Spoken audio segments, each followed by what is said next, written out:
오늘은 팔복의 네 번째 말씀을 묵상할 차례입니다. 예수께서는 복 있는 사람은 심령이 가난한 사람이고 애통하는 사람이며 또한 온유한 사람이라고 하셨습니다. 하나님과의 관계를 제일 중요하게 생각하는 사람이고 하나님과의 관계 안에서 자신의 죄성과 세상의 죄성을 자각하고 마음 아파하는 사람이며 또한 하나님의 살아계심을 믿기에 악으로 악을 갚지 않고 우직하게 선을 행하는 사람이라고 했습니다. 그리고는 이렇게 말씀을 이어가시지요. 의에 줄이고 목마른 사람은 복이 있다. 요즘에는 건강을 위해서 단식을 하는 사람들도 있고요. 젊은이들 중에는 가난한 사람들의 고통을 느껴보기 위해서 한시적으로 금식을 하는 사람들도 있습니다. 설교자들 중에는 강단에 서기 전에 금식하는 분들도 계시지요. 어느 정도 육신의 허기는 정신을 오히려 더 맑게 해주기 때문입니다. 저는 늘 정신이 맑아서 금식은 하지 않습니다. 믿는 사람들은 특별한 사정이 있을 때 혹은 특별한 기간에 금식을 합니다. 그런 경험을 통해서 줄이고 목마르는 것이 무엇인지 조금은 경험할 수 있지요. 하지만 며칠이고 혹은 몇 달이고 먹을 것이 모자라서 허기의 고통을 겪어보아야만 지금 예수님이 여기서 말하는 것이 무엇인지 알 수 있습니다. 예수님이 말씀하실 때 갈릴리 사람들은 줄이고 목마르는 것이 어떤 것인지를 체험적으로 알고 있었습니다. 그들 대부분은 로마의 정부와 그리고 지주들의 수탈로 인해서 가난에 시달렸기 때문입니다. 경험해 보신 분들은 아시겠습니다만 굶주림 혹은 갈증이 깊어지면 음식과 물을 향한 갈망이 관심사의 전부가 되어버립니다. 허기와 갈증이 깊어지면 교양도, 인격도, 지식도, 체면도, 신앙도 모두 무너져 버립니다. 아우슈비츠 수용소에서 살아나와서 그 참상을 증언한 그 심리학자이고 또 저자로 명성을 떨쳤던 빅터 프랭클은 정말 인간의 모든 조건이 박탈된 그런 상황에서도 인간의 존엄성을 지키는 사람들이 있었다고 하는 증언을 해 주지요. 하지만 절대 다수의 사람들은 주먹밥 한 덩이 앞에서 인간의 모든 존엄성을 내려놓고 한 마리의 짐승으로 돌변합니다. 엘리 비절의 그 소설을 보면 그 먹을 것을 위해서 자식까지 버리는 그런 일들을 보게 되지요. 허기와 갈증을 채우는 것이 절대적인 필요가 되기 때문입니다. 그러므로 줄이고 목마르다라는 말은 추구하는 대상을 절대적으로 생각한다는 뜻입니다. 그것을 얻는 것이 가장 중요한 목적이 되는 겁니다. 그것을 얻지 못하면 다른 모든 것은 의미가 없어지는 것이지요. 여러분에게는 그것이 있습니까? 지금 여러분에게 있어서 너무나도 절실해서 늘 그것에 대한 절실한 갈망을 가지고 살아가는 그것이 여러분에게 있습니까? 그것이 무엇입니까? 아마 건강이 좋지 않아서 오래도록 고통을 겪는 분들은 장애 혹은 병마로부터 벗어나는 것이 제일 절실한 갈망이겠지요. 경제적으로 압박을 받고 있는 분들은 그 모든 빚에서 벗어나고 그리고 좀 넉넉하게 쓸 수 있는 그런 수입을 얻는 것이 제일 절박할 것입니다. 매일 누구와 만나야 하는데 그 사람과의 관계가 어그러져서 그 사람을 만날 것만 생각하면 혈압이 오르는 그런 관계에 있는 사람이라면 그 관계가 고쳐지는 것을 간절히 갈망하겠죠. 신분 문제로 매일의 삶이 불안한 분들은 이 신분 문제가 좀 속히 해결됐으면 하고 바랄 것이고요. 사랑하는 사람이 부모거나 혹은 자녀이거나 간에 사랑하는 사람이 큰 아픔을 당하면 그 문제가 해결되기를 또한 간절히 소망합니다. 혹시 여러분 중에 지금 그런 문제가 있다면 주님께서 속히 그 문제를 풀어주시기를 기도합니다. 예수님은 이 팔복의 네 번째 말씀에서 의에 줄이고 목마른 것에 대해서 말씀을 하십니다. 줄이고 목마르다는 말은 지금 그것이 우리에게 없다는 뜻이지요. 그러니까 지금 우리에게는 의가 없다는 뜻입니다. 그것 없이도 살 수 있으면 문제가 없습니다. 사실 많은 사람들이 의에 대해서 관심 없이 살아가고 있지요. 하지만 예수님은 당신을 믿고 따르는 사람이라면 자신에게 의가 없다는 사실을 깨닫고 그리고 그 의를 채우기 위해서 노력하라고 말씀을 하시는 것입니다. 그렇다면 그 의가 도대체 무엇입니까? 그것이 무엇이기에 하나님을 믿는 사람이면 누구나 그것을 제일 중요하게 여기고 절박하게 구해야 한다는 말입니까? 여기서 의라고 번역된 단어의 히브리어는 제데크이고요, 헬라어는 디카이오슈네라고 하는 것입니다. 이것을 우리말로 좀 더 알기 쉬운 말로 번역을 하자면 올바름이라고 할 수 있습니다. 성경에서 이 단어는 크게 두 가지로 사용이 됩니다. 첫째는 존재 상태의 올바름을 의라고 얘기를 합니다. 이런 의미로 사용될 경우에 우리말로는 주로 의라고 번역하고 영어로는 righteousness 그렇게 번역을 하지요. 우리에게 의가 없다는 말은 우리의 존재 상태에 올바름이 없다는 뜻입니다. 전쟁이 휩쓸고 지나간 자리, 혹은 지난주에 그 허리케인 마이클이 지나가고 난 그 페나마 시티의 그 폐허를 여러분 보셨는지요? 그런 자리에 여러분이 서 있다고 상상을 해보시기 바랍니다. 그러면 우리의 정신도 우리의 육체도 온전할 수가 없습니다. 우리에게 의가 없다는 말은 우리의 존재 상태가 그렇게 왜곡되고 뒤죽박죽이고 혼란스럽고 그렇게 오염되어 있다는 뜻입니다. 하나님에게 눈뜨기 전에는 그렇게 사는 것이 당연하다고 생각을 했습니다. 하지만 예수 그리스도 안에서 하나님에게 눈뜨고 나니 내가 지금 도무지 살 수 없는 상황에서 살고 있다는 것을 깨닫는 것입니다. 그렇기에 의에 줄이고 목말라 하는 것이지요. 자신의 존재 상태의 모든 면에서 질서가 잡히고 깨끗이 정리되는 것을 갈망하는 것입니다. 홍수가 휩쓸고 지나간 자리에 서 있던 자신이 그곳에서 속히 좀 벗어나서 마음 놓고 먹고 마시고 잘 수 있기를 소망하는 것이지요. 둘째로 의는 이 세상의 모든 영역이 올바른 상태에 거하는 것을 의미합니다. 경제적인 질서, 정치적인 질서, 사법 질서 등 세상의 모든 영역이 올바른 상태에 있는 것입니다. 이 세상 누구도 어디에서도 억울한 사람이 생겨나지 않는 그런 상태를 의라고 얘기를 합니다. 이런 의미로 사용될 때 우리 성경은, 우리말은 정의라고 번역하고요, 영어 성경은 주로 justice라고 번역을 합니다. 앞으로 보겠습니다마는 예수님은 8번째 말씀에서 의라는 단어를 한 번 더 사용하십니다. 이미 말씀드린 것처럼 팔복은 복 있는 사람의 8개 단계를 의미한 것으로 이해한다면 지금 6절에서 사용된 의라는 단어와 10절에서 사용된 의라는 단어가 의미에 있어서 차이가 있다고 보아야 합니다.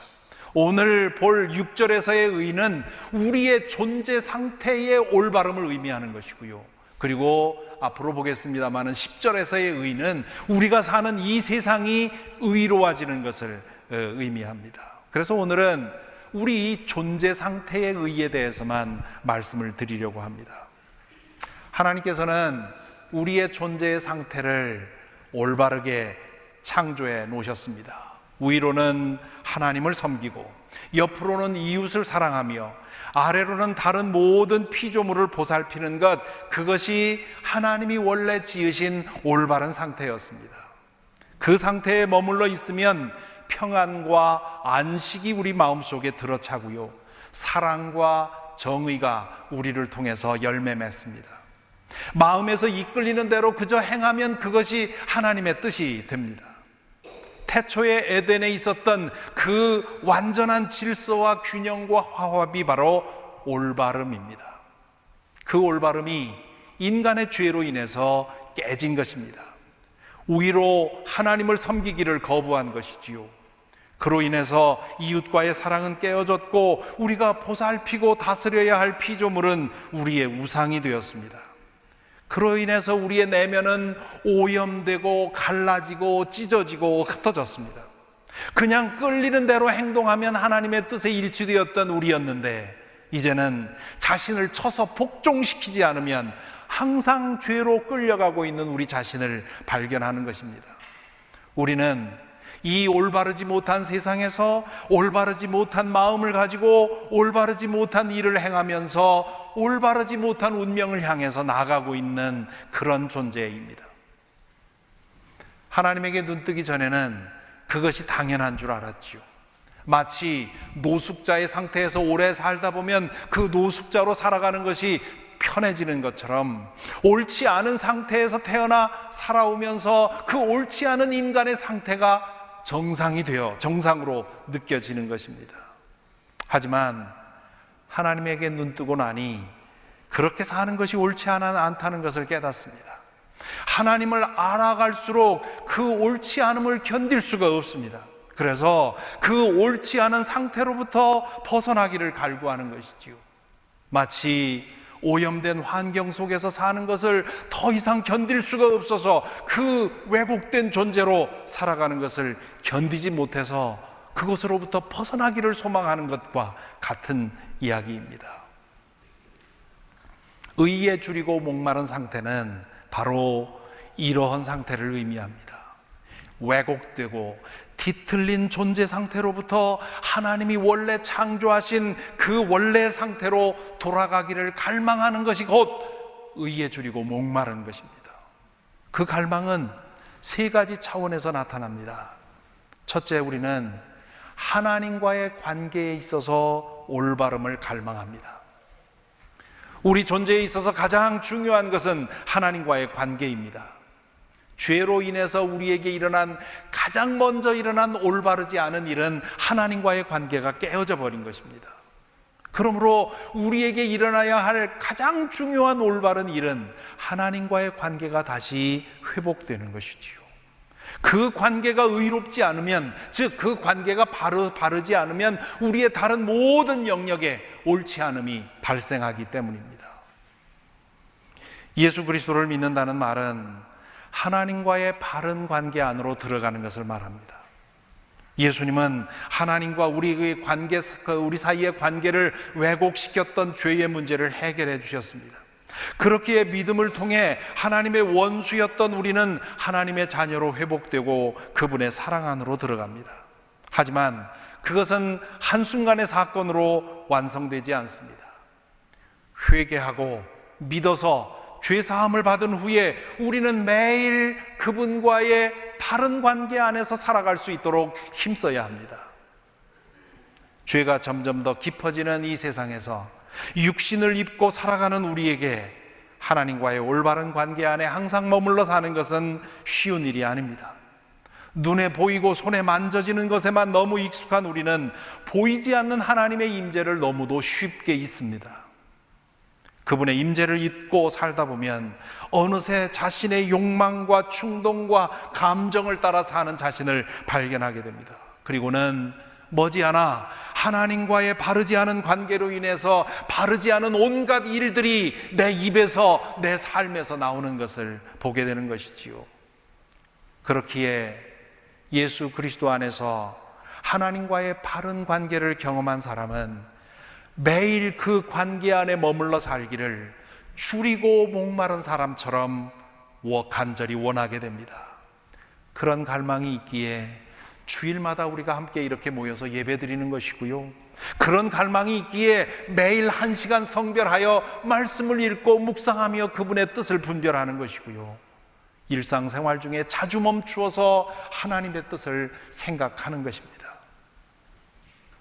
둘째로, 의에 줄이고 목마르다는 말은 우리의 내면의 올바름이 이루어지기를 열망하는 것을 말합니다. 앞에서 우리는 애통하는 자에 대해서 말씀을 나누면서 하나님 앞에 서면 우리는 우리 자신의 죄성과 이 세상의 죄에 대해 눈뜬다고 말을 했습니다. 믿음이 성장할수록 우리는 죄에 대해서 예민해지게 되어 있습니다. 그래서 죄의 유혹에 넘어질 때마다 마음 아파하는 것이지요. 그리고 행함의 죄에서 벗어난 이후에도 내가 하나님의 그 기준에까지 더 이르지 못하는 것으로 인해서 우리는 늘 마음 아파합니다. 우리는 우리 자신의 내면의 상태로는 결코 죄에서 완전히 벗어날 수 없다는 사실을 알고 있습니다. 우리의 내면은 온갖 올바르지 못한 상태에 있기 때문입니다. 하나님과의 관계가 왜곡되면서 일어난 일입니다. 하나님의 진리의 빛이 우리 안에 비춰야 하는데 어둠으로 가득 차 있습니다. 하나님을 향해 온전해야 할 우리의 마음이 세상 온갖 관심에 산산이 갈라져 있습니다. 속속들이 죄의 병균에 오염되어 있습니다. 우리는 하나님께서 우리에게 기대하시는 완전함의 수준이 어떤 것인지 압니다. 하지만 우리의 올바르지 않은 내면으로는 결코 그 수준에 이를 수 없음도 또 하나 압니다. 그렇기에 복 있는 사람은 자신의 내면을 그분의 의로 채워주시기를 목말라 하고 또한 배고파하는 것이지요. 혼란스러운 우리의 내면이 말끔히 정리되기를, 갈라지고 찢어진 우리의 내면이 온전해질 수 있기를, 그리고 흐려지고 어두워졌던 우리의 내면이 밝아지고 맑아지게 되기를 우리는 구합니다. 자신의 수양과 노력으로는 우리의 내면을 올바르게 만들 수가 없습니다. 그것은 오직 위로부터 임하는 하나님의 은혜로만 가능한 일입니다. 바로 이것이 바울 사도가 경험한 진실입니다. 예수 그리스도를 만나기 전까지 그는 자신의 노력으로 율법 규정을 철저히 지킴으로써 의를 쌓아 올릴 수 있고, 그러다 보면 자신의 내면의 그 무질서도 해결될 것이라고 생각을 했습니다. 그래서 그는 누구보다 치열하게 율법을 지켰습니다. 그 점에서 1인자가 되기를 원했습니다. 하지만 그는 율법을 완벽하게 실천하기 위해서 애쓰면 애쓸수록 자신의 상태가 점점 더 나빠지는 것을 경험했습니다. 내면의 어둠과 혼란과 오염은 점점 심해졌고요, 자신의 의는 하나님의 기준에서 점점 더 멀어지는 것처럼 보였습니다. 그러는 중에 그는 부활한 주님을 만나게 되지요. 그분 안에서 새로 지어지고 나니까 그동안 그토록 몸부림쳐 추구하던 의가 자신의 내면에 들어차는 것을 경험한 것입니다. 예수 그리스도의 의가 그에게 입혀진 것입니다.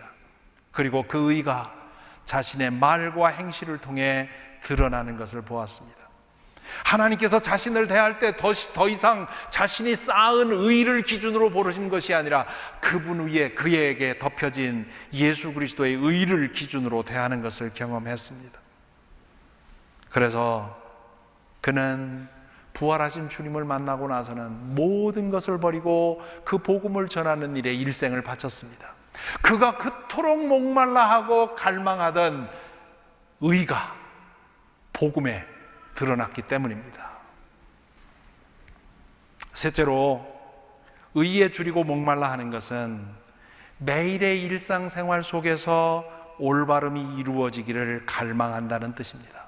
이 순서는 매우 중요합니다. 먼저 하나님과 우리의 관계가 올바라져야 하고요, 그리고 그 올바른 관계 속에서 우리 내면의 올바르지 못함이 하나님의 의로 채워져야 하고요, 그럴 때 비로소 우리를 통해서 의로운 삶이 가능해지는 것입니다.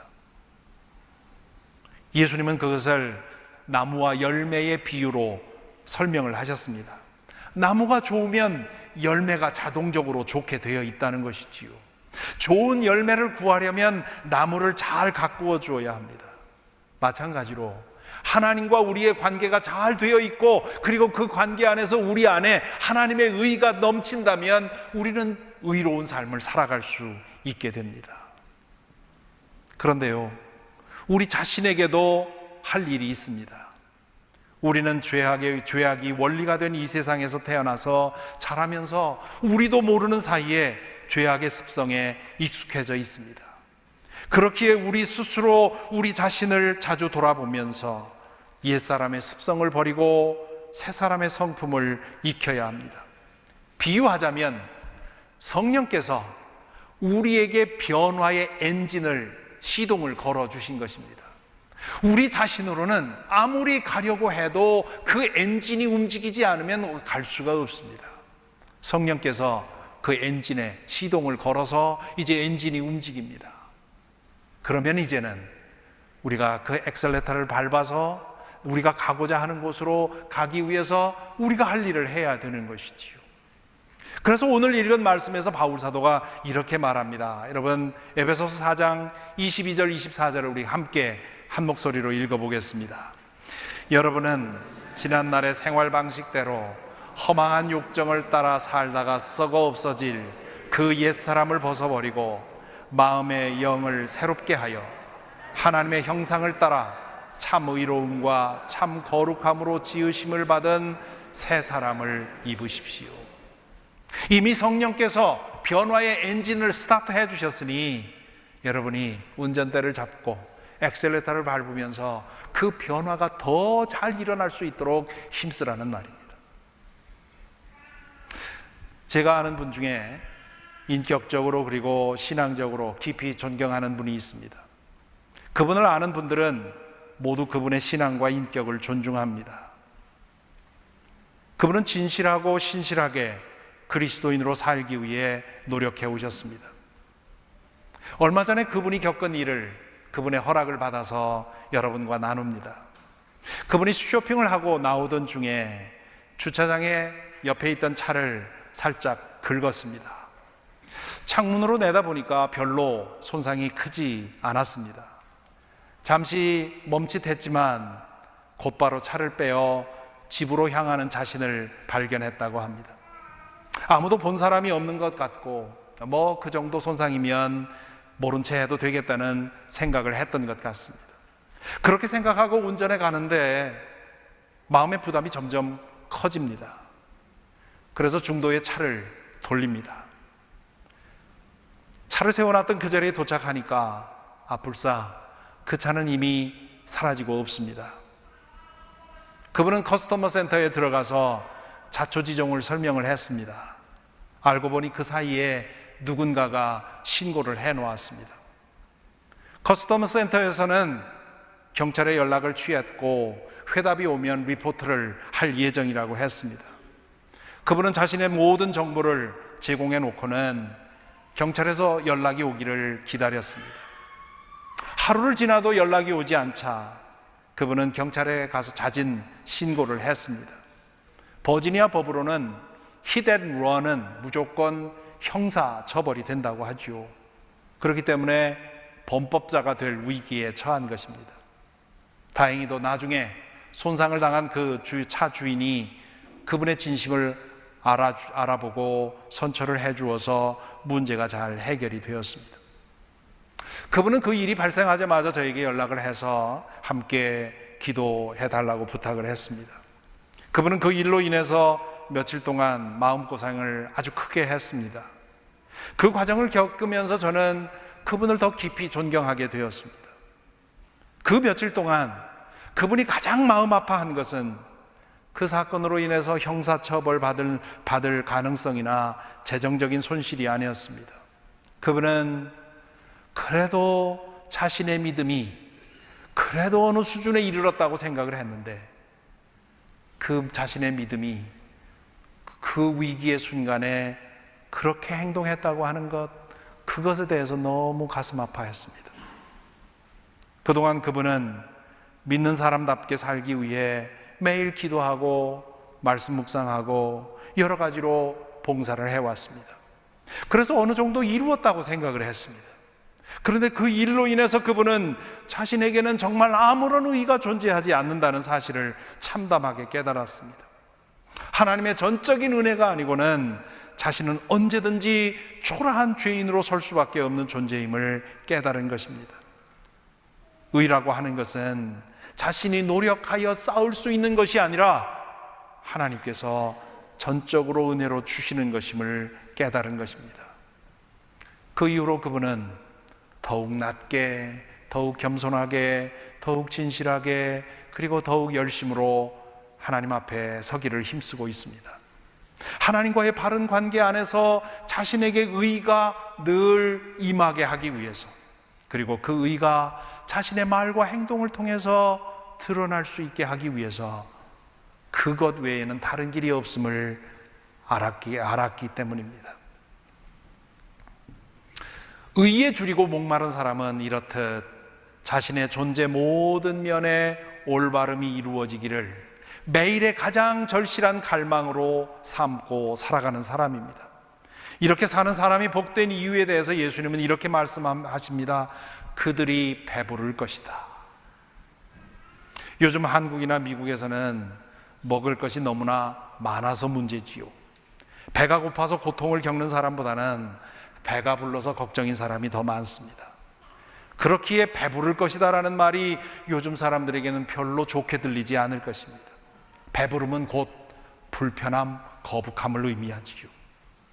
하지만 예수께서 이 말씀을 하셨을 때 갈릴리 군중들에게 배부를 것이다 라는 말은 복음이었습니다.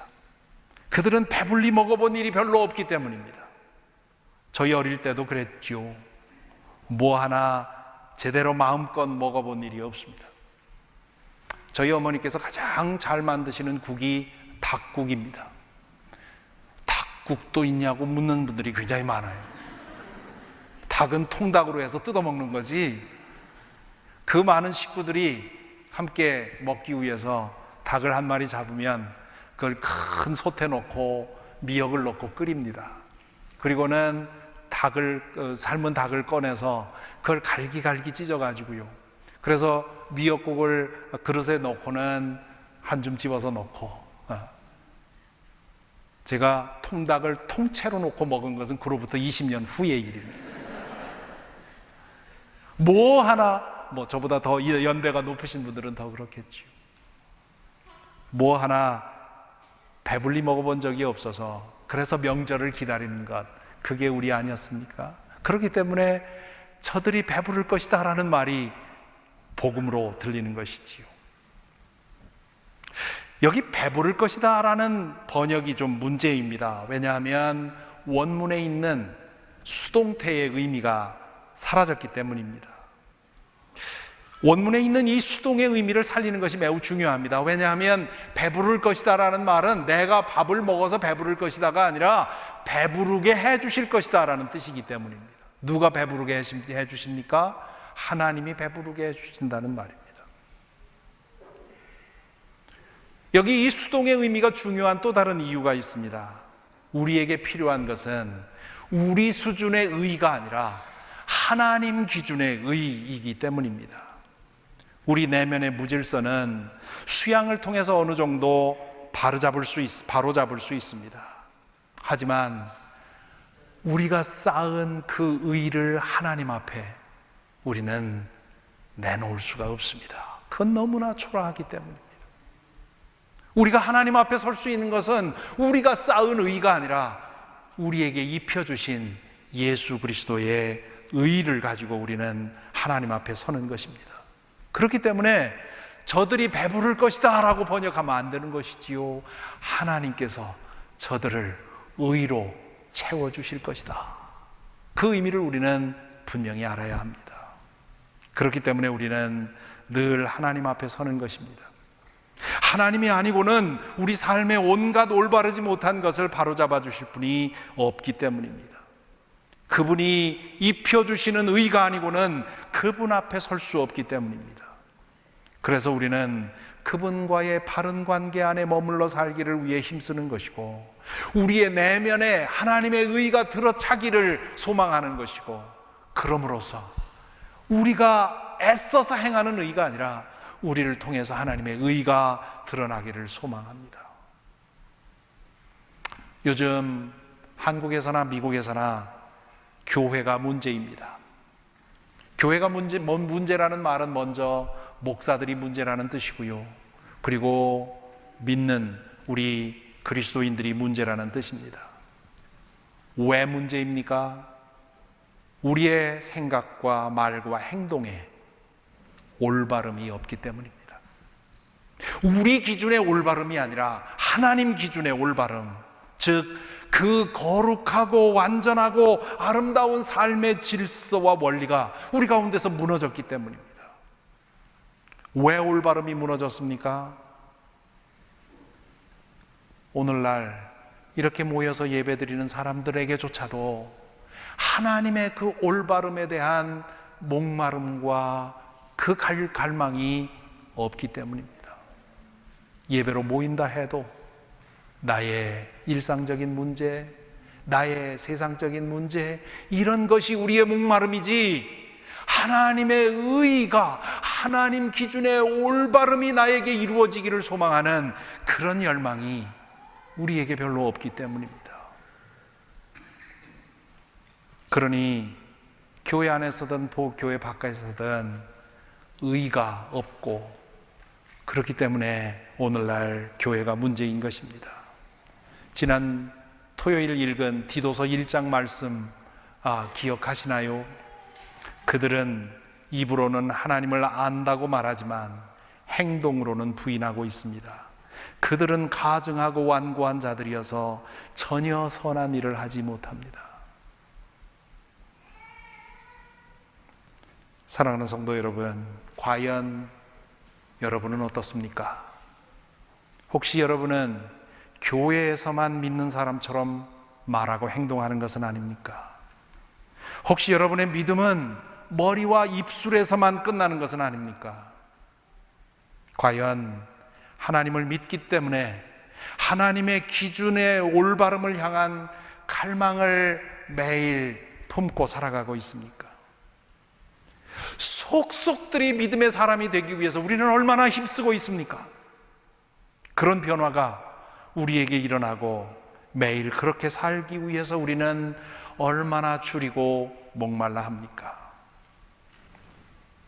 부디 저와 여러분, 우리 모두가 머리만의 믿음, 입술만의 믿음이 아니라, 일요일만의 믿음이 아니라 속속들이 믿음의 사람으로 변화되어 가기를 간절히 소망합니다. 하나님 기준의 의가 자신에게 이루어지기를 소망하면서 매일 하나님과의 올바른 관계 안에 머물러 살기를, 그리고 우리의 이 무질서하고 부정한 우리의 내면에 하나님의 의가 들어차기를 소망하고, 그리고 나의 하루의 삶을 통해 하나님의 의가 드러나기를 소망하며 그것을 가장 중요한 관심사로 두고 살아가는 저와 여러분이 되기를 간절히 기원합니다.